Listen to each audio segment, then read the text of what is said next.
boa noite! Fala, Mais uma Alex, boa noite. quinta-feira aí junto, hein? Tudo bem? Tudo ótimo, tirando o calor que a gente tá aqui.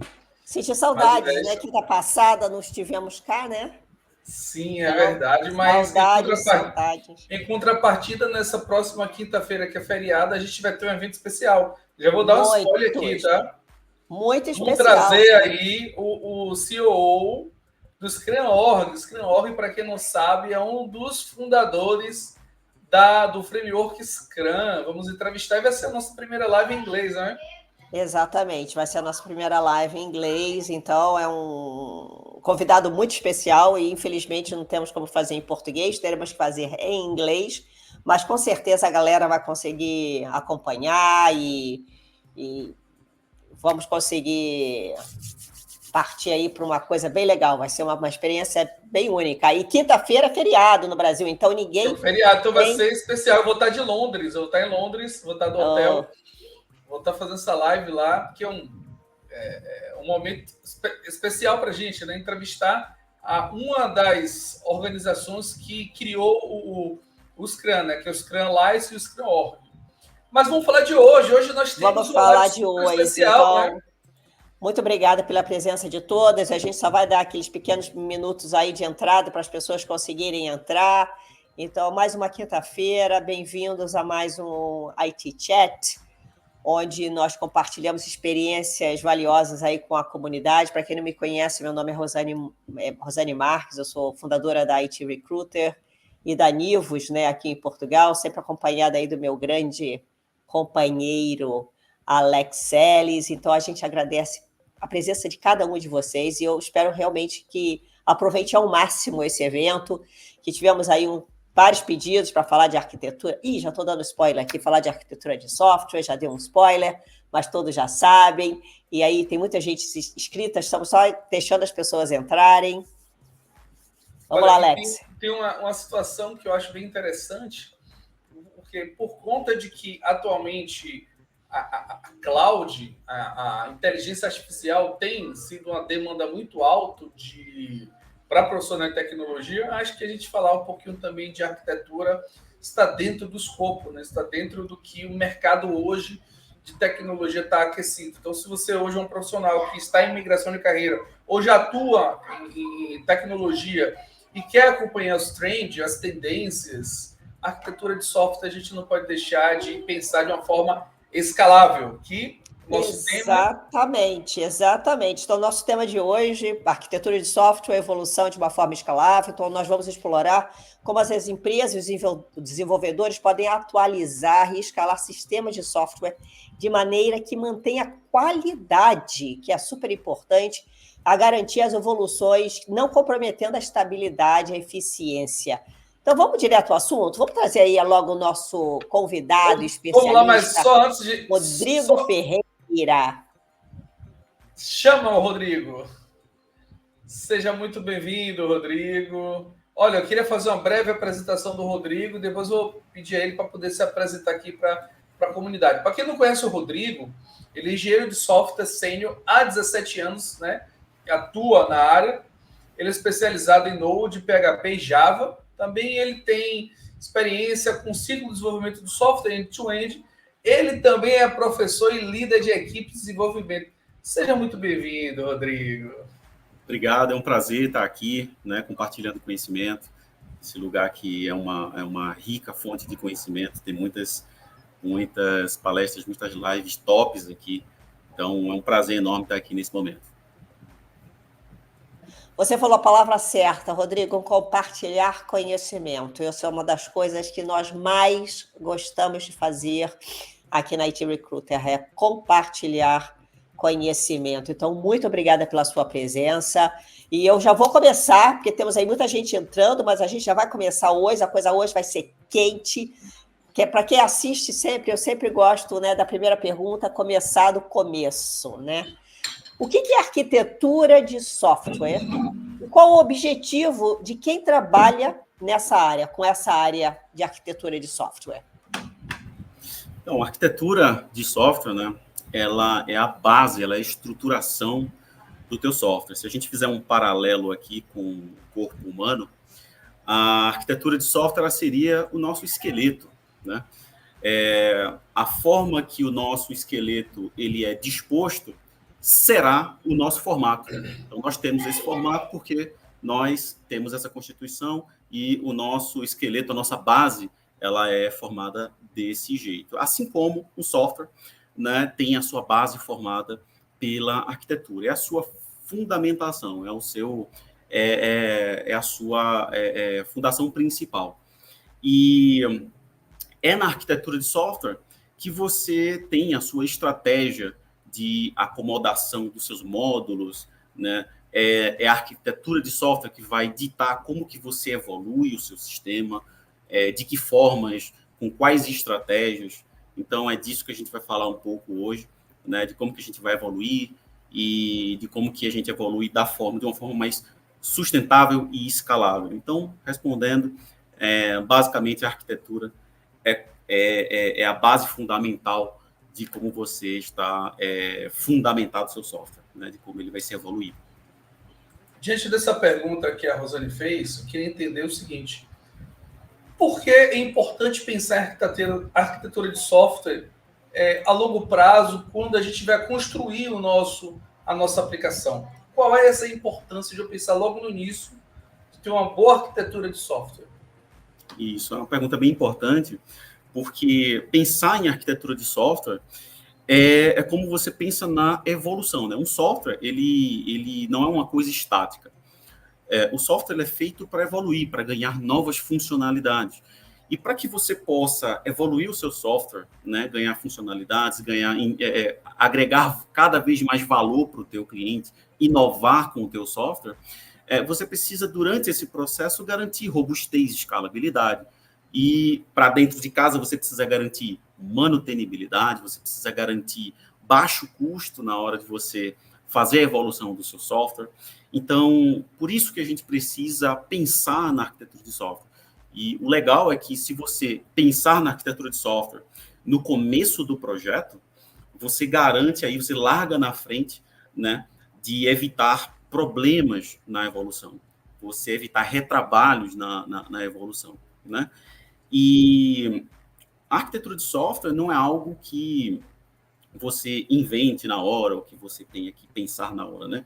Já existem pensadores aí, já existe muita gente na área ao longo do tempo, né? A criação do software, ele vem aí do software um pouco mais moderno, né? Ele vem aí década de 60, 70 e vem avançando, e ao longo desse tempo você tem diversos pensadores, né?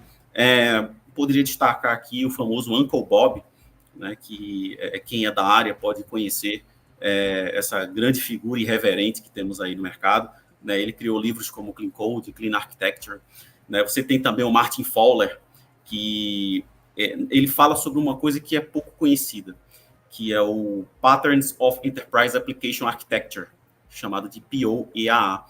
Lá dentro, inclusive, é um catálogo arquitetural, né? Eu sugiro todo mundo aí conhecer. Você coloca na internet POEAA. E aí vai vir o site do Martin Fowler com um catálogo muito rico de estratégias arquiteturais. Lá você tem como resolver determinadas situações, né, que você enfrenta ao longo da construção do software, né? Você tem lá padrão repository, padrão como é que eu posso dizer? Você tem padrões de comunicação de software entre as camadas de software, porque o software é feito de diversas camadas, né? Então, você vai ter aí dentro desse catálogo dezenas de estratégias arquiteturais. Você tem também o Eric Evans, que criou o DDD, né, Domain Driven Design. É um livro muito importante na história da arquitetura, né? É um livrinho azul, todo mundo conhece como livro de arquitetura, é o livrinho azul, né? E, inclusive, algumas pessoas podem criticar esse livro por ele ser um pouco complexo. E aí veio o Paul Vernon, que é uma outra sumidade aí da parte de arquitetura, e ele simplificou o Domain Driven Design com outro livro que ele criou, né? Inclusive, quem fez o prefácio do livro dele foi o próprio Eric Evans, o criador original do livrinho azul. Então, ele criou um livro chamado Implementando Domain Driven Design, que facilitou, que trouxe uma linguagem um pouco mais difícil, e ele traduziu isso muito bem, né? Então, arquitetura não é algo que você, eu vou pensar aqui como que eu vou fazer. Você vai fazer e pode fazer, mas eu sugiro que você leia todo esse material, porque a arquitetura não nasceu hoje. Excelente, excelente. Eu gosto muito quando você vai, conta e ainda dá a base de estudo. Eu acho que isso tudo faz parte desse compartilhamento de conteúdo, de Olha, conhecimento. e os livros E que ele gostamos trouxe aí tanto. são livros, né, bem conhecidos pela comunidade, principalmente Sim. o Código Limpo, né? Então, Arquitetura Limpa. Então, assim, tem diversas edições, diversas, como é que eu posso dizer, indicações desse livro, tá? Eu queria mandar um abraço aí pro Dan Vitoriano aí, mandou um alô pra gente, um grande amigo nosso aí, já entrevistamos ele. Muito feliz o Dan aí. Exatamente, eu vi Vamos lá. dando alô ali. Vamos dizer uma coisa, Rodrigo. Eu não li o livro ainda, não li o livro, então, resumidamente, eu imagino que os livros eles devem tocar muito nisso. Quais aspectos nós devemos considerar quando queremos que a manutenção de um sistema seja feita de maneira fácil, né? Que eu acho que esse é o sonho. Eu já trabalhei em alguns projetos que eu, como era vendedora de serviço, adorava, né, entre aspas, que o projeto não tinha aceito de maneira fácil, né, porque aí eu conseguia vender mais serviço para ajudar a manter o projeto em pé. Então, confesso que para mim era uma coisa boa, né? Então, quais aspectos nós devemos considerar quando queremos que a manutenção seja feita de maneira fácil, mas feita com segurança? E o que acontece quando a gente não considera esses aspectos? Então, uma das respostas eu posso até dar, foi exatamente o que eu falei. É a necessidade de mais serviços para poder manter, né? Mas vamos lá. Exato, exato. A minha recomendação inicial é que, dependendo do tipo de software que você vai criar, a arquitetura precisa ser criada por alguém que já tenha uma certa bagagem, por alguém mais sênior, que vai entender, né, o que o software vai fazer. Eu gosto sempre de dizer que o software ele não é um fim em si mesmo. O software é apenas uma forma que as pessoas criam para que algum negócio atinja algum resultado da melhor forma possível. Então, o software vive para suportar um negócio que precisa gerar um valor, seja ele numa empresa que vende objetos ou numa empresa que transporta bens e valores. Então, todos esses negócios e necessidades, elas funcionam muito melhor se tiver um software controlando, né? Porque o software ele vai trabalhar 24 horas para você. Então, a minha primeira sugestão é que um profissional que entenda de arquitetura de software e também entenda de levantamento de requisitos. Porque a arquitetura de software, ela depende do negócio que vai ser trabalhado ali, digamos assim. Então, se você vai atuar num software de tecnologia em logística, por exemplo, então você vai precisar entender um pouco da tecnologia aplicada à logística, você vai precisar entender o que esse software vai resolver, quais são os pontos críticos que esse software tem para que você possa registrar e aplicar aqueles padrões arquiteturais para softwares críticos, né? Esse software ele vai precisar mais de segurança, ele vai precisar mais de desempenho, ele vai precisar ser um microserviço, ou seja, um sistema descentralizado. Então, é necessário um profissional que consiga fazer a leitura do negócio e direcionar a arquitetura para o lugar certo. Eu gosto muito da simplicidade. Então, não adianta você... eu sei muito de arquitetura, li todos os livros, vi os catálogos e vou implementar tudo que eu puder aqui. Isso só vai aumentar a complexidade, vai tornar o software mais caro. Não é isso que a gente quer. A gente precisa aplicar exatamente a força necessária para realizar aquela tarefa. Então, eu vou aplicar os padrões necessários, são centenas de padrões, dezenas de padrões arquiteturais. Qual que você vai aplicar? Você precisa entender o negócio.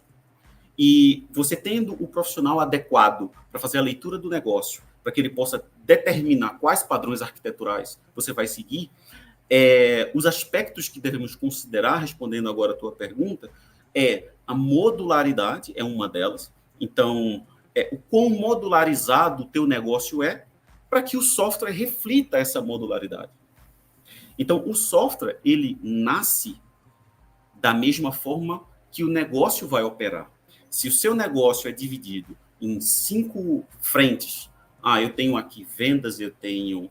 nessas vendas eu preciso fazer um funil de vendas, eu preciso atuar com uma coisa, com outra, o teu software normalmente vai ser dividido também dessa forma, para seguir o negócio. É isso, por exemplo, que o Domain Driven Design prega. Ele prega que você faça a leitura do negócio e que você delimite os contextos do teu sistema. O que é delimitar contexto? É você entender quais são os pedaços que o negócio vai atingir. Eu tenho um ERP que cuida dos funcionários. Eu tenho uma parte que cuida dos clientes. Eu tenho uma parte que cuida dos produtos. Eu tenho uma parte que cuida do financeiro. Então, já tem aí 5 partes diferentes, distintas, que o teu software vai ter. E o Domain Driven Design, ele tem uma coisa muito importante. Imagine que você tem um hospital. Esse exemplo eu acho muito bacana. Você está fazendo um software de hospital.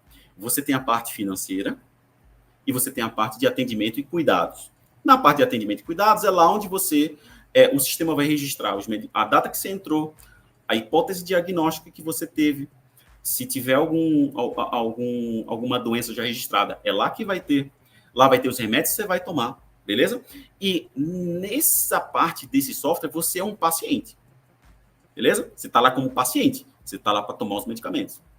Só que quando o teu tratamento termina, você vai transitar, normalmente a gente não sabe disso, mas a gente transita para outra parte do software de hospital, onde você não é mais o paciente, você é o cliente, que você vai pagar, tem uma nota fiscal, e você realiza toda a parte fiscal. Só que você é a mesma pessoa, tanto como paciente como cliente. Na verdade, você não mudou, você é a mesma pessoa. Então, nesses 2 módulos do sistema, você vai ter o Rodrigo, que era paciente, e você vai ter o Rodrigo, que é o cliente. Então, quando você vai criar o usuário, vamos falar assim, da forma fácil, quando você vai criar um usuário dentro do seu software, ele tem tipos. Nesse sistema aqui, o usuário é um cliente, porque ele vai pagar, ele é o cara que vai receber a nota fiscal. Já nessa outra parte aqui, você é o paciente, mas se tratam de pessoas. Então, é muito importante você ter uma pessoa que consiga esse discernimento para que você consiga adequar a arquitetura do teu sistema de uma forma correta. Então, entender a modularização, e veja que eu citei o Domain Driven Design, mas eu tenho também outros padrões arquiteturais e estruturais que você pode seguir. Então, entender a modularização, realizar uma documentação precisa, falando com as pessoas inerentes ao que você está construindo. Você vai falar com o gestor da área de cuidado, você vai falar com o gestor da área financeira, da área comercial, para que você entenda todos os aspectos do software, né? Garantir testes automatizados é um outro aspecto, né? Boas práticas de codificação para que você consiga, ao longo do tempo, construir um software, mantendo a arquitetura, mantendo tudo corretinho, né? A gente pode depois falar sobre um padrão chamado Solid, que é um padrão muito bom para você manter as coisas sempre no lugar. E esses são os aspectos, né, que a gente pode dizer aqui. Tem muitos outros, né? Na medida que o negócio cresce, que o negócio é solicitado, que você vai investigando, você vai abrindo o leque de aspectos que você considera. Os maiores são segurança, performance, gestão dos dados, né? Que você precisa também. Gestão dos dados já é outro universo, onde você, através dos dados, falam com você. Você guarda os dados, você consulta e você espreme ele até ele te falar alguma coisa, né? Então, esses aspectos são muito importantes na construção do software. Olha, para você que está migrando de carreira, ou você que já atua na área e quer galgar novas oportunidades, lembre-se que a área de TI é bem ampla. Então, um profissional que trabalha com TI ele pode ser um arquiteto de software. Normalmente fala desenvolvedor, programador, né? Front-end, back-end, mas Na parte de gestão, nós temos Agile Coach, Scrum Master, Project Manager, Product Owner, Product Manager. Você tem na área de DevOps, arquiteto de software, você tem DevOps Engineer, você tem Cloud Engineer, você tem a parte de Ethical Hacker. É um universo, tá, pessoal? DBA, Database Administrator, ou seja, isso é importante porque quando o profissional de tecnologia ele começa a atuar, ele vai buscar uma especialização aqui no médico, que pode ser um cardiologista, um oftalmologista, o que for, né? Mas a arquitetura ela é a base do desenvolvimento do software. E o Rodrigo falou uma coisa interessante, a questão da escalabilidade, de redução de custo, até da manutenção de todo o sistema de uma forma mais clean. A pergunta que eu tenho é o seguinte: diante de toda essa sopa de letrinhas, que eu assim que posso dizer, né? Diante de tantas novas tecnologias, tantos novos frameworks, nós temos framework diversos, desde framework de desenvolvimento a framework de metodologias, como por exemplo, eu tenho Vue, Angular, React ou Bootstrap, ou do lado de metodologias, eu tenho Scrum, Kanban, XP, Shift Left, e aí vai, whatever. Dentre todas essas sopas de letrinhas, essas tecnologias, framework já existente, como é que a gente pode garantir uma consistência numa arquitetura? Bacana. Antes de eu responder, eu queria dizer que, assim, quando a gente vai construindo a carreira ao longo do tempo, e, assim, eu já estou aí na estrada há 17, quase 18 anos, né? A gente vai construindo amizades, a gente vai construindo uma rede de amigos e parceiros, né? E eu fico muito feliz em ver que muita gente que trabalhou comigo, né, está prestigiando aí, né? Eu gostaria muito de falar os nomes, mas eu seria muito injusto, mas eu estou vendo aí que tem uma galera acompanhando e eu admiro muito essa turma. Tive a honra de trabalhar com vários deles que estão aqui, né, cumprimentaram, dando boa tarde. E a vida ela é feita de parcerias, né, de parceiros, e acho que não tem valor as pessoas que a gente tropeça no meio do caminho e que a gente trabalha com elas e que a gente interage, faz essa troca, né? Aprendi muito com eles e tenho certeza que a troca foi muito boa, e queria agradecer a cada um que está aqui, né, e que veio prestigiar esse momento tão importante, né? E respondendo um pouco sobre essa questão das tecnologias, né, e frameworks, como que a gente escolhe, né? Primeiro, acho que conhecer o negócio vai fazer você conhecer aquilo que você está construindo. E saber o que você está construindo vai te habilitar a usar as ferramentas corretas. Você falou framework de front-end, framework de back-end, ferramentas de validação, ferramentas disso. Imagina isso como uma grande caixa de ferramentas. Então, nós temos em casa ferramentas como martelo, a gente tem furadeira, a gente tem uma série de ferramentas em que tudo isso é apenas para a gente resolver alguns problemas. Eu acho que um bom profissional, ele, além de saber entender o negócio, ele precisa também estar antenado para o que está saindo no mercado, né? Que tipo de ferramentas estão saindo, para que elas servem, é muito importante. Às vezes a gente se sente tentado quando a gente aprende, por exemplo, a trabalhar com uma ferramenta, a gente sempre tentado aplicar ela em todos os lugares que a gente vê, né, em todas as oportunidades que a gente tem. Mas a gente precisa ter a clareza de entender que nem sempre essa ferramenta é adequada para aquilo que você está aplicando. Então, uma das coisas que a gente precisa fazer é realizar a avaliação de impacto de quando a gente vai aplicar essa ferramenta. Então, eu tenho aqui, por exemplo, para realizar a containerização dos meus sistemas. Então, eu tenho algumas imagens de container que a gente pode utilizar. Então, qual dessas imagens de container eu devo, né? Eu já tive um problema, inclusive solucionado por algumas pessoas que aqui estão acompanhando, em que a gente selecionou uma imagem para containerizar, essa imagem trouxe um problema de segurança. Rapidamente a gente identificou e rapidamente a gente substituiu. Então, não basta só conhecer as ferramentas que a gente tem, mas a gente precisa estudar essa ferramenta. Essa ferramenta, como é que está a comunidade dessa ferramenta, dessa imagem? Ela está sendo usada por muita gente, ela tem uma comunidade forte, então a escolha, depois que você assegurou de que você precisa de uma ferramenta, por exemplo, de containerização, ou de uma imagem determinada para você containerizar, qual dela escolher? Então, existem alguns critérios, como segurança, performance, comunidade, né, que a gente pode levar em consideração para poder utilizar. Mesmo assim, depois de feito, eu sugiro uma prova de conceito. Então, você vai usar aquela ferramenta ali, que ela é importante para a tua arquitetura, beleza. Faz uma prova de conceito para ver se ela se encaixa, ver se ela aguenta, ver se ela é escalável, ver se ela vai aguentar a quantidade de requisições que você precisa para o seu projeto.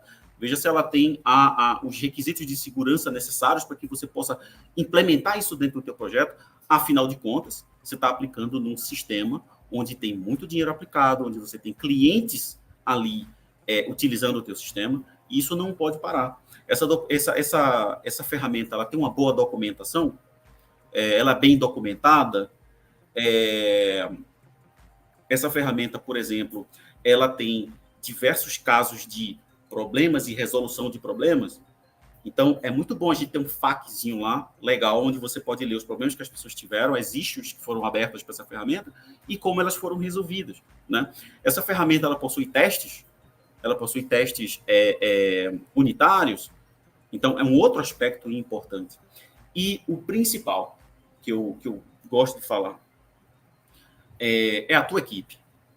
Se você está aplicando uma determinada ferramenta, eu vou usar a partir de hoje, eu vou usar o sistema de filas, porque eu acho que o sistema de filas aqui vai solucionar o meu problema. Vou usar o RabbitMQ para solucionar. Tá, beleza, mas quem você tem na sua equipe capaz de aplicar essa tecnologia? É uma pessoa só? Se essa pessoa adoecer, se essa pessoa sair da empresa, como é que fica teu cliente? Como é que fica teu negócio? Então, é necessário você garantir que a tua equipe masterize esse conhecimento e tenha segurança para aplicar. De novo, no dia que eu aprender a usar uma furadeira, a furadeira não vai resolver todos os meus problemas. A furadeira só sabe furar. Eu não posso bater um prego usando as costas da furadeira. Entendeu? Então, é muito importante falar sobre frameworks e tecnologia. Todo dia que você dorme e acorda, no outro dia tem uma tecnologia nova. Então, você tem que ter muito cuidado em que você está colocando, aonde você está colocando as coisas, porque nem sempre a tua empresa ou o teu projeto pode ser usado como um canteiro de obras ou canteiro de teste para você se aventurar aí nas ferramentas novas que nascem todos os dias. Sim, eu estou adorando a sua fala, Rodrigo, porque da maneira didática que você fala, né? Porque nem todo mundo aqui é técnico, né? Então, eu acho bem legal da maneira que você faz as correlações, começa a abrir a cabeça em muitas coisas. Então, acho bem interessante. Parabéns. Eu acho que você já colocou aí o que seria, respondeu parte da minha próxima pergunta, mas eu queria que você fosse mais direto na resposta.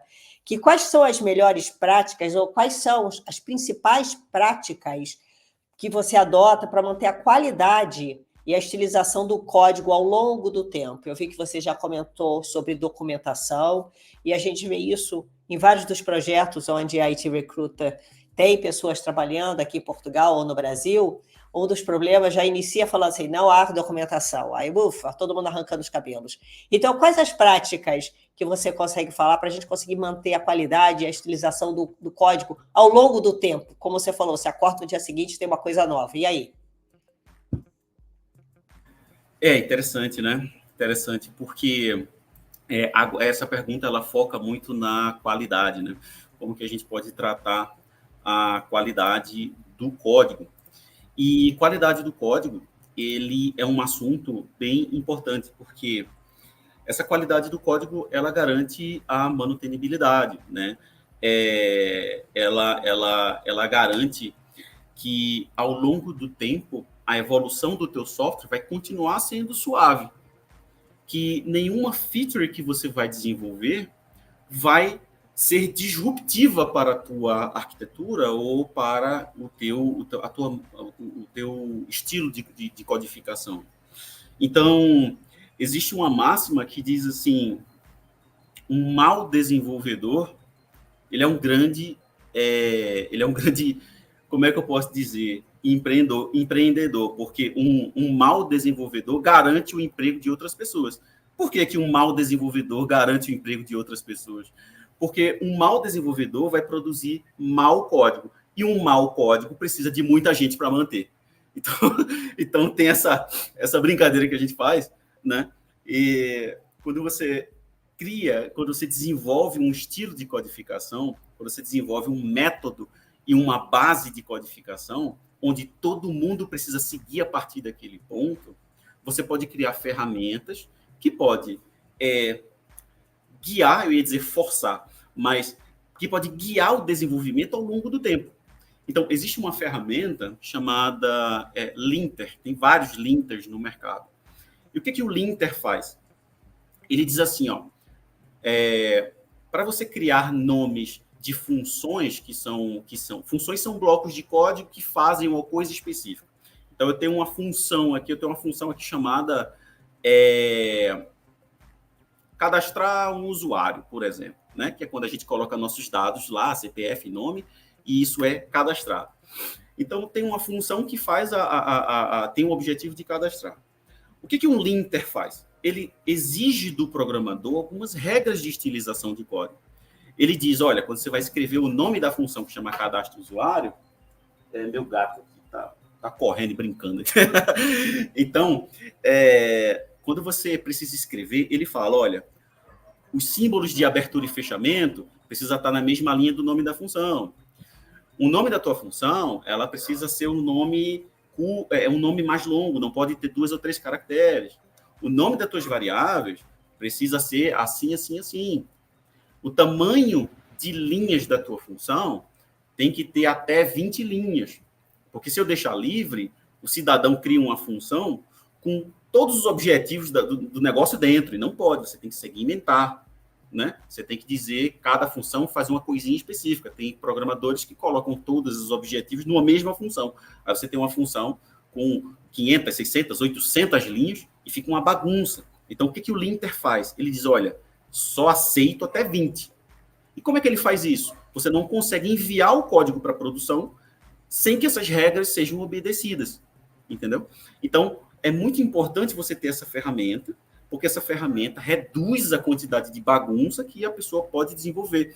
E o linter precisa estar previsto na sua definição arquitetural do software.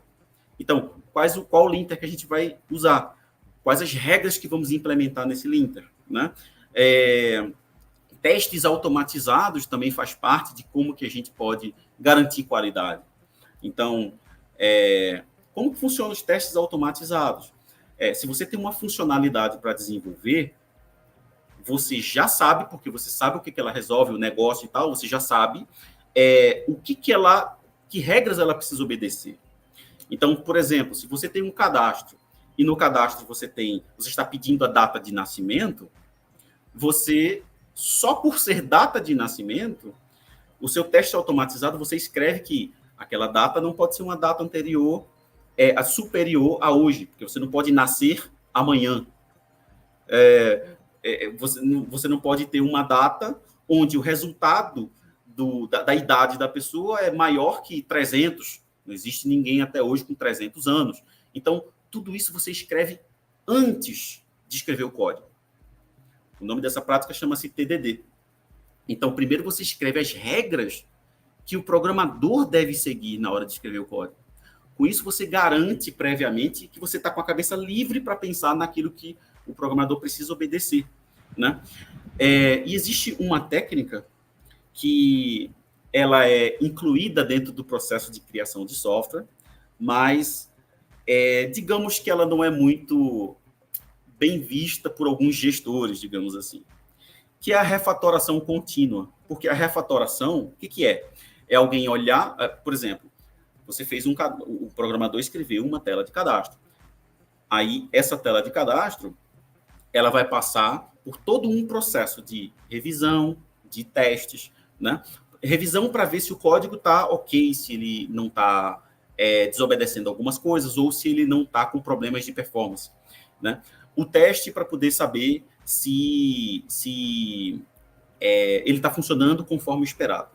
E a refatoração é quando o código é desenvolvido de uma forma, ele funciona, ele atende os requisitos de teste, porém, ele não é exatamente escrito da forma que foi definida arquiteturalmente.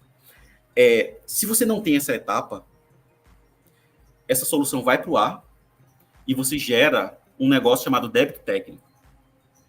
Esse débito técnico é um desastre. Esse débito técnico é justamente o câncer da arquitetura de software. É no débito técnico que você não segue nenhuma regra em prol, por exemplo, de um prazo. Tem que entregar algo amanhã. Faz de qualquer jeito porque precisa entregar. Aí o cidadão vai lá e resolve a solução, gera um débito técnico, porque ele acabou com a arquitetura, era para ele fazer 3, 4, 5 separações, ele fez tudo num lugar só, está funcionando, bota no ar. Né? E aí, quantas funcionalidades vão sendo criadas dessa forma? Né? Isso é o câncer e é isso que a gente precisa proteger. Então, padrões arquiteturais precisam ter a sua refatoração a cada entrega. Nem sempre é necessário, mas é bom deixar previsto. Né? Você tem os linters que eu falei, você tem os testes automatizados, e tudo isso vai garantir uma boa evolução, que é esse tema que a gente está tratando. Como evoluir software de forma escalável e sustentável. Precisamos... débito técnico é ruim? É ruim para o sistema, mas para o negócio é bom, eu não vou negar. Entregar uma coisa que precisa ser entregue amanhã ou até hoje mesmo, em prol de você garantir um prazo, ou você até garantir que a empresa não leve uma multa, né, por conta de alguma entrega, é legal, mas é necessário ter muito cuidado, porque isso é o câncer de uma boa arquitetura. Olha, você começou a falar, comecei a lembrar quando eu comecei a estudar programação há um tempo atrás, e eu lembro que essa questão de padrão era uma coisa que o professor sempre falava para mim, né? Olha, se for escrever, se escreva Camel Case, outros já falavam, Snake Case, outro Pascal Case, outro Kebab Case, e aí vai, né? Diversas formas, mas pronto. Eu queria fazer uma pergunta, essa parte da dívida técnica é realmente algo que, como você falou, câncer hoje para as empresas, né? Você, não só arquitetura, mas qualquer desenvolvimento. Mas uma pergunta que eu queria fazer é o seguinte: nós sabemos que temos os gestores, eles precisam tomar diversas decisões. E essas decisões, elas envolvem práticas, pesquisa e desenvolvimento, que isso é importante, inevitável. De um lado, existe essa questão do desenvolvimento, do outro lado, nós temos a questão da dívida técnica, precisamos de uma priorização de resolução. A pergunta que eu queria fazer é o seguinte: como é que podemos usar todos esses recursos e esses features para desenvolver e ganhar dinheiro? Ou seja, de um lado eu tenho dívida técnica que eu preciso saber como priorizar, do outro lado, os gestores, project manager, lá o product owner que está gerindo lá o backlog do produto, e ele vai sempre colocar lá a priorização do desenvolvimento com base no valor do produto, ou seja, muitas vezes ele quer fazer um MVP, uma POC de uma coisa simples, e às vezes o líder técnico, não, vamos desenvolver tal coisa que é mais complexo e tem melhor resultado, mas não, ele fala lá, o mais importante é o valor do negócio. Aí você fala do outro lado, mas temos a dívida técnica, aí eu preciso priorizar. Então começa a vir novamente aquela sopa de letrinha, na qual a empresa precisa de algo, que o Product Owner, ele é a voz do cliente, do stakeholder, do C-Level. Do outro lado, o líder técnico, que é o seu caso, que tem que lidar com essa dívida técnica, saber como priorizar dentro da arquitetura, né? Então, como é que a gente pode conseguir esse feeling para trazer resultado do negócio? Pergunta de milhões aí. Exato, mas existe uma resposta bacana para isso, né? É uma pergunta que parece difícil, mas eu trato essa pergunta de forma simples, tá? Com duas palavrinhas. Bom senso. Bom senso. Então, você vai ter sempre o gestor precisando entregar coisas. É dinheiro na mesa. É o dinheiro que paga a equipe. É o dinheiro que paga, que mantém a empresa de pé. Então, eu já fui o cara, lá atrás, que sempre reclamou de que a empresa não vê arquitetura, que a empresa não vê o meu trabalho, o meu bom trabalho técnico. E quando eu falo meu, não é Rodrigo, o meu é o do desenvolvedor, né? O desenvolvedor, ele fala muito isso. Caramba, a empresa fica mandando eu parar um trabalho para começar outro. Acabou de chegar uma funcionalidade hoje. Eu estava no meio de uma entrega, mandou eu parar a entrega para começar uma coisa que eu preciso entregar amanhã, ou então preciso virar à noite, né? Acontece muito isso. Então, e aí a gente fica frustrado, a gente fica chateado, né? Obviamente que uma empresa que se preze, que tenha processos, que entende que isso não é sustentável, ela não pode viver disso. Ela não pode viver de ficar recebendo demandas toda semana e colocando elas dentro da sprint, digamos assim. Se a gente for falar de metodologia ágil, você tem um tempo, que é o time box, é a sprint, onde você define o que naquela semana você vai entregar e você fica bloqueado trabalhando apenas naquelas demandas. Se você tem uma empresa que o tempo todo fica quebrando essa caixinha, abrindo essa caixinha para colocar mais peso ali, isso acaba com a cadência, acaba com a entrega, com a concentração, acaba com essas coisas. Então, é natural e é esperado que muitas vezes uma coisa apareça no meio da semana, no meio do sprint, mas a empresa não pode viver disso. E onde é que está o bom senso que eu falei? O bom senso ele está em a gente entender de que a empresa vive de entregas, a empresa vive de entregar valor. É importante que a empresa também combata alguns clientes que muitas vezes são educados de forma errada pela própria empresa, aceitando tudo que o cliente quer na hora que quer. Então, a gente tem que dizer para ele, isso aqui dentro tem um processo, tá? Você não pode dizer para mim hoje o que você quer que eu entregue amanhã. Não é assim que funciona. Eu sei que a empresa tem dinheiro, então o bom senso vem aí. Quando você às vezes a gente diz assim, poxa, eu não vou dizer isso para o cliente porque ele vai rescindir o contrato. Muito pelo contrário. Eu já vi empresas passarem a respeitar mais a empresa quando recebem um não. Eu já tive essa experiência, onde um cliente queria, porque queria incluir um processo, uma atividade de um processo.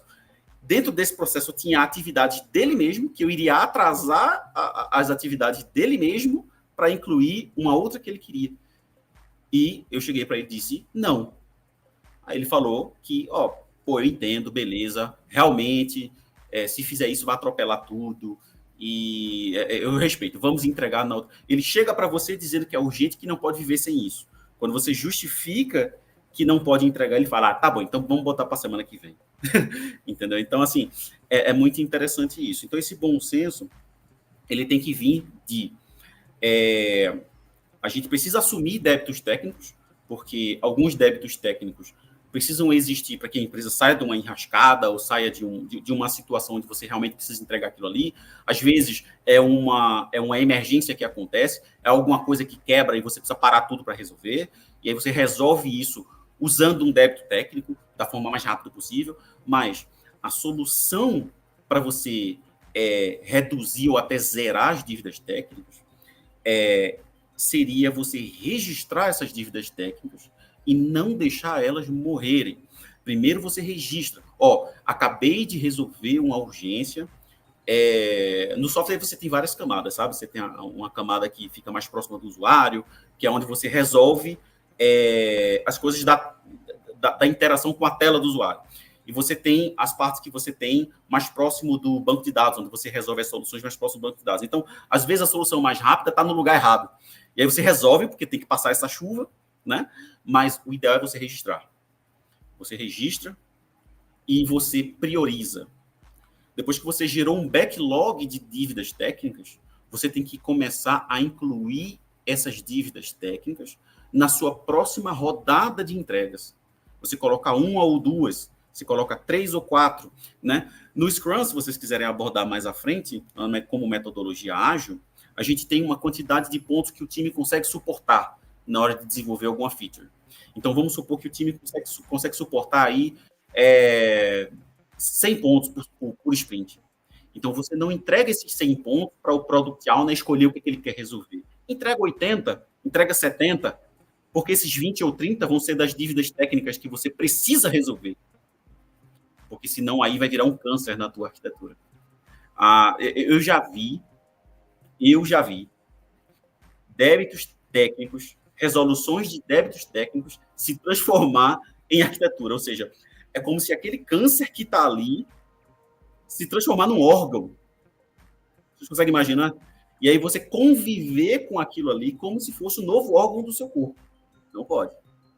Daqui a pouco, ele vai virar um novo membro, e aí onde você vê coisas absurdas no software, você começa a desenvolver aquele novo membro ali, coisas em cima de coisas, e daqui a pouco vai chegar o momento que todo mundo vai dizer assim, cara, não dá para avançar mais.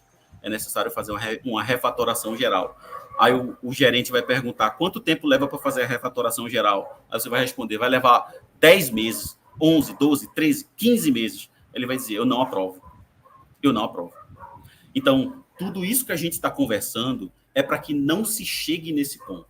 Ou que esse ponto chegue em 5, 6, 7 anos, que é o tempo que você vai mudar, sei lá, hoje está todo mundo falando de microserviços, então, é a oportunidade da gente poder trabalhar com microserviços, então você vai separando aquela arquitetura velha em novos microserviços, né? Então, existem essas oportunidades, mas que isso seja feito, planejado e não forçado, é isso que eu quero dizer. Que a evolução do seu software não pare por conta de uma necessidade de refatoração. Não dá mais para evoluir esse software, a gente precisa refatorar. Aí isso quebra, isso é muito ruim. E é isso que a gente está discutindo aqui. É terrível que você pega um código legado, todo em microserviço, tem que atualizar aquele código, a versão mais nova e colocar... Quer dizer, código legado, monolito, e tem que transformar ele no microserviço com uma versão mais atual. Eu já tive um projeto ano passado e foi muito desafiador, né? Mas conseguimos. Olha, estamos chegando ao final. Eu queria, Rô, a gente abrir um espaço aí, tem diversas perguntas, a gente continua a nossa pergunta. A Rosane vai fazer mais uma pergunta, eu vou abrir espaço aí para a gente fazer as perguntas, e depois que a Rosane fizer uma pergunta e o pessoal fizer a pergunta aqui no chat, eu vou te fazer uma pergunta no estilo esse ou aquele, vou te colocar hambúrguer ou hot dog, você é hambúrguer, não precisa nem dizer o que é, só dizer, aí eu vou falar refrigerante ou suco, você suco, tá? Aí depois disso, a gente finaliza nosso agradecendo e depois a gente dá espaço para você finalizar agradecendo e a gente encerra a nossa live, tá? Vamos abrir espaço aqui o pessoal, depois a Rosane. Vamos. Depois, tá? Vamos lá. Vou falar. Vitor, você tem aí em algum momento, antes do Vitor colocar aí, depois eu vou querer, Rodrigo, você falou rapidamente sobre metodologias ágeis. Qual que é ao seu ver, quais aí as tops que devem ser usadas para que essa arquitetura seja realmente redonda? Como o Leandro Garcia colocou aqui num comentário, né? Não tem bala de prata. Eu acho que para a gente escolher qual a melhor arquitetura, qual que é a melhor tecnologia, qual que é a melhor abordagem ágil, né? É necessário entender para que ela serve e se ela se encaixa no teu sistema. Essa é uma pergunta muito importante de você me perguntar assim, qual que é a melhor? A melhor é aquela que se encaixar no teu processo. Então, por exemplo, quando a gente tem um processo, eu já fui coordenador de sustentação de software. Na sustentação, o que a gente faz? Nosso objetivo é manter o software funcionando, resolvendo problemas, né? Basicamente isso, primariamente isso. Normalmente não é na sustentação que a gente cria novas features, mas se admite que se o faça, né? Então, para um esquema de sustentação, eu gosto muito da metodologia Kanban. Por que Kanban? Porque Kanban é uma metodologia onde, pensa numa esteira de aeroporto. Você coloca uma mala numa ponta e essa mala é levada até a outra ponta. E pensa que durante esse processo, durante esse trajeto, as pessoas vão trabalhando como se fosse numa linha de produção. Não existe um time box como no Scrum. Vai ser 2 semanas aqui. Então, em 2 semanas, a gente vai entregar 10 bugs. Eu não vejo dessa forma. Eu vejo que na sustentação, ou seja, na entrega de resolução de problemas, isso é uma esteira contínua. Você coloca um problema na esteira, daqui a pouco você coloca outro, e aí a esteira vai andando, e você coloca outra, ela vai andando, você coloca outra, ela vai andando, e assim ela vai andando e você vai resolvendo. Não existe uma janela de tempo específica onde você pode trabalhar com bugs. Já o Scrum, eu acho ele muito mais adequado para novos projetos. Então, você está com um projeto novo, ou se você está evoluindo o software, só reformulando, né? O Scrum é melhor para você fazer evoluções e criação de features. Por quê? Porque você consegue gerar uma previsibilidade para o seu cliente. Você consegue dizer assim, cliente, durante 2 semanas, ou 1 semana, ou 3 semanas, o tempo que for, eu vou estar te entregando essa e essa funcionalidade, que juntas vão te entregar este valor aqui. A partir do momento que você receber essas funcionalidades juntas, você agora vai poder fazer uma venda utilizando tal recurso, com tal recurso, com tal recurso. Aí ele vai dizer, beleza, então ele já sabe que dentro daquele tempo ele vai receber determinadas funcionalidades. Eu acredito que o Scrum, ele funciona melhor quando você tem essa situação. Quando você tem entregas contínuas, resolução de problemas, o Kanban, ele funciona melhor. Entende? Basicamente, principalmente, a gente tem essas duas. Mas a gente tem também a forma clássica de resolver projetos, né? Que é a iterativa incremental, que é aquela que você estrutura todo o projeto lá no começo e trabalha o ano inteiro desenvolvendo aquilo ali. E aí, quando é no final, você chega para o cliente e fala, tá aqui teu software.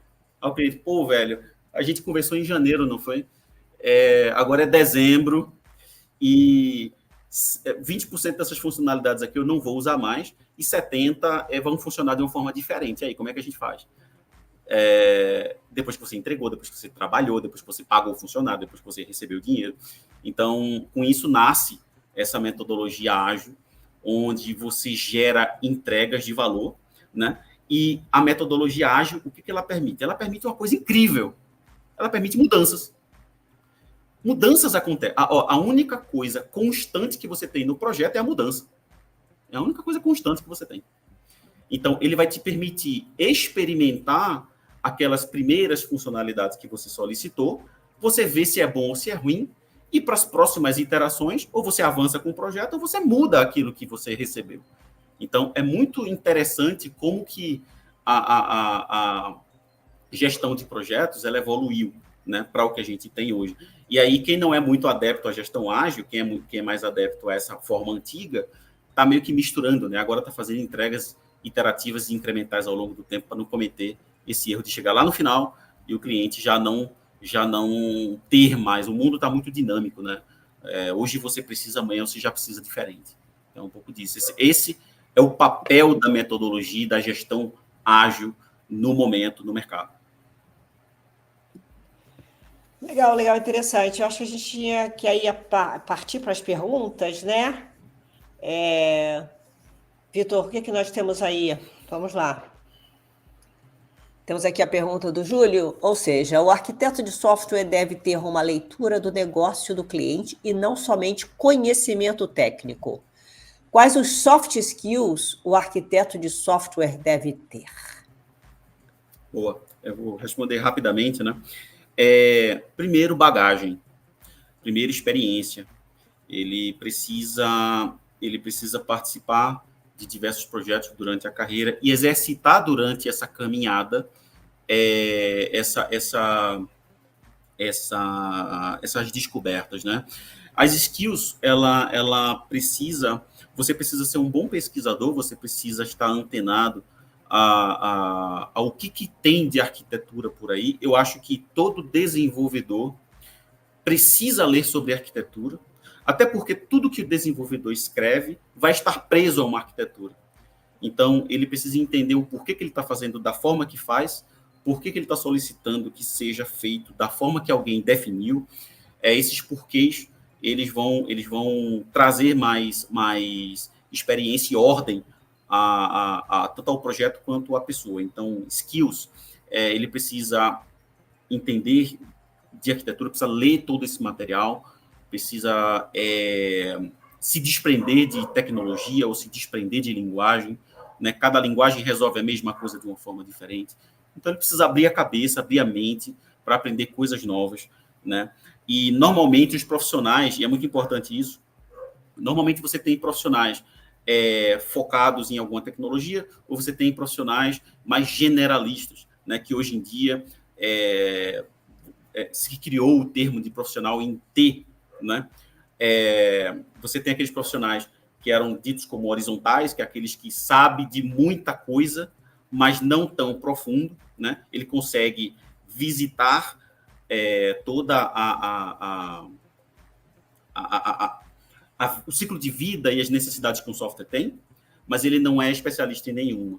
Você tem aquele que é mais vertical. Ele entende muito de Python, ele entende muito de Oracle, ele entende muito de banco, mas se ele for para outra coisa, ele já não performa bem. E hoje em dia você tem, que é o que eu me considero, que é o profissional em T, né? Ele é generalista no sentido de conhecer o fluxo por completo, mas ele é focado e ele é especialista em alguma coisa, né? No meu caso, é arquitetura, entender muito de qual a melhor arquitetura, de repente, para um determinado negócio. Então, é um pouco disso. Essas são as características que um profissional... É o chamado T-shaped, né? Você tem o generalista que sabe tudo, você tem o especialista que sabe aquilo, T-shaped, ele conhece um pouco de tudo, mas tem um pezinho em algo. Aqui, né? Eu sou engenheiro de software de formação, também sou mestrando em engenharia de software, mas apesar que eu conheço tudo de arquitetura, codificação, mas o meu Tzinho lá está em gestão de projetos ágeis e preditivos. Boa, é isso aí. Mais perguntas aí do povo. Uma boa documentação orienta o desenvolvedor, assim como se documenta, assim como documentar o certo, tu achas importante a documentação das dívidas técnicas? Afinal, os maus cheiros no código não afetam hoje, mas sim o futuro. Boa pergunta, esse é do Leandro Garcia. Exatamente. Se a gente for priorizar, porque a documentação ela é muito importante. É uma excelente pergunta. Se você tiver perna para documentar o detalhe daquela dívida técnica, no detalhe, eu acho importante. Se você for priorizar o que fazer com a dívida técnica, para mim, o mais importante de todos é você registrar que ela existe num local apropriado para dívidas técnicas, onde seja um local em que está previsto na sua próxima rodada de desenvolvimento de funcionalidades, está previsto você visitar esse backlog de dívidas técnicas e tirar algumas dívidas técnicas de lá para que você possa reimplementar. Então, a primeira coisa é registrar. A segunda coisa seria você priorizar isso na próxima rodada. Então, e não é fácil. Não é fácil porque o que significa você priorizar numa próxima rodada? Significa você dizer para o gestor, olha, das 7 coisas que você me pediu, eu não vou poder fazer 7. Eu até posso, mas eu não vou, porque a sexta e a sétima, essas 2 últimas, não vão ser entregues porque eu preciso reescrever a minha dívida técnica. Aí o teu gestor vai dizer assim, mas não já está funcionando? Deixa lá. Não já está funcionando? Para que eu vou gastar dinheiro de novo com isso? Então, você tem que ter uma base argumentativa muito importante para dizer, cara, imagina que eu não tenho 7 posições no meu trem. Eu só tenho 5. Então, me dá 5 que eu desenvolvo 5. Então, na cabeça dele, ele vai ter sempre 5. Mas aí você inclui aquelas 2 cadeiras extras para você poder priorizar seus débitos técnicos. Entendeu? Então, é muito importante. Eu tive a sorte de ter um gestor na última empresa que eu trabalhei, muito cabeça aberta, o Ítalo, e trabalhar com um time muito focado, inclusive o Leandro Garcia, que fez essa pergunta, e a gente arquitetou e bolou aí formas de incluir débitos técnicos, né? E a gente fazia isso e e a alta gestão apoiava, né? Então, essa cabeça aberta aí é muito importante. Não sei se a gente vai conseguir fazer todas as perguntas, mas tem uma pergunta que eu achei bem interessante aí do Ednilton Júnior, se puder colocar aí. Quais são as principais considerações que devo ter ao escolher entre a arquitetura monolítica e uma arquitetura de microserviços visando escalabilidade? Excelente pergunta. Ednilton, a gente teve uma onda aí de moda com microserviços, né? Há alguns anos atrás, em 2023, 2022, a construção de microserviços esteve muito em alta. Hoje em dia, eu digo que essa onda está baixando. Eu não estou dizendo que o microserviço é um mau negócio, mas é um excelente negócio, mas é muito complexo. Desenvolver software com microserviço, você tem que estar muito preparado. Exigem coisas que no dia a dia de um monolito você absolutamente não tem. Exige uma complexidade muito grande. E por que essa onda está caindo? Porque o pessoal foi percebendo isso. Eles foram, massa fazer, vamos fazer microserviço. Aí foram ver que a comunicação entre microserviço custa dinheiro, é cara e o processo se perde ao longo do tempo. Né? Quando o microserviço se comunica com outro, que se comunica com outro, do nada o negócio se perde no meio do caminho e você fica, caramba, onde é que está? Como é que eu rastreio o erro? Como é que eu registro? Então, é muito importante você, primeiro, entender como funciona o microserviço, para você entender a complexidade, aonde você está se metendo, para não se meter em rascada. Na verdade, aonde você está se metendo a empresa, né? Porque é bem complicado. Então, as considerações primeiro, complexidade. O teu software precisa dessa complexidade? Será que, ao invés de você criar microserviços, sugere que são pequeníssimos serviços que fazem coisas. Será que não vale a pena você quebrar o seu monolito gigante em 4, 5, 6 pequenos grupos de monolito? E aí depois você repensa se vale a pena criar os microserviços? Né? Esse é um ponto. Outro ponto se você tem uma área do seu software específica, uma pequena área do software, que está recebendo muita requisição, que precisa de muita performance, faz o seguinte, deixa o monolito lá e cria um único serviço, separa e aparta ele do teu microserviço e cria um serviço para receber isso daí e mantenha o teu monolito lá. Porque assim você vai fazendo, você vai gerenciando a tua complexidade, entendeu? E você também, os investimentos da empresa agradecem essa tua decisão. Olha, tem mais um comentário aí, do Tiago. Inclusive, em uma equipe bem estruturada e com processos definidos, esperado que até 20% do tempo decorrente de um sprint pode ser aplicado para débitos técnicos, de modo a mitigar esses débitos, ao mesmo tempo que as novas funcionalidades são desenvolvidas. Muito bom. O que ele está dizendo aí? Ele está dizendo que mesmo quando você, por exemplo, tem um tempo fechado e você tem 5, 6, 10 coisas para se fazer, uma equipe bem estruturada, como ele coloca aí, com processos bem definidos, consegue resolver todas as pendências e coisas que você tem para resolver naquela sprint e ainda reserva um pequeno tempo de 20% para estar resolvendo aqueles débitos técnicos. Isso é bom e é ruim. É bom por quê? Porque você consegue resolver débitos técnicos sem retirar nenhuma funcionalidade que o teu gestor queria, que o teu PO pediu ou que é necessário. Mas tem um efeito colateral nisso daí. O efeito colateral se você não conseguir separar esses 20%, a tua dívida técnica vai rolar para frente. Entende? E muitas vezes, se você não tiver cuidado, você pode querer fazer as coisas rápido demais para sobrar aqueles 20% de tempo para que você resolva outra coisa. Aí você pode estar gerando outro débito técnico. Então, o problema dessa abordagem é que você não garante a resolução dos débitos técnicos. Mas, se você trabalha numa empresa onde os prazos não são muito apertados e você consegue certa tranquilidade, essa técnica funciona e funciona bem. Ok, então chegamos ao fim. Eu vou fazer a última pergunta. Na verdade, vai ser uma sequência de perguntas. Eu vou perguntar banana ou maçã? Você maçã, não precisa dizer o porquê. Só dizer, né? Escolher. Então vamos começar. Scrum Master é útil ou inútil? É para responder rápido, não precisa pensar, não. O papel é útil. Ok, time de TI ou IA? Time de TI. Scrum ou Ágil ou Waterfall? Ágil. Dívida técnica ou valor? Valor.